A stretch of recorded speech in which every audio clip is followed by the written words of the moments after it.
రాజకీయాల్లో బీఆర్ఎస్ ఓటమి తరువాత ఊహించని మలుపులు తిరుగుతున్నాయి. గత 10 ఏళ్లలో ఇప్పటి వరకు టీడీపీ పార్టీని వీడిన వారే తప్ప ఆ పార్టీలోకి వచ్చిన నాయకులు లేరు. కానీ ప్రస్తుతం టీడీపీలోకి ఒక బీఆర్ఎస్ కీలక నేత చేరున్నట్లు తెలుస్తుంది.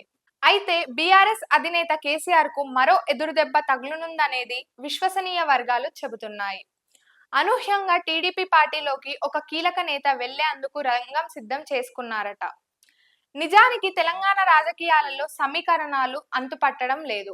ఓవైపు బీఆర్ఎస్ ఎమ్మెల్యేలు కాంగ్రెస్ బీజేపీల వైపు మొగ్గు చూపుతుండగా, మరోవైపు బీఆర్ఎస్ కీలక నేత నామ నాగేశ్వరరావు పార్టీ మారుతున్నట్లు సామాజిక మాధ్యమాల్లో జోరుగా చర్చ సాగుతుంది.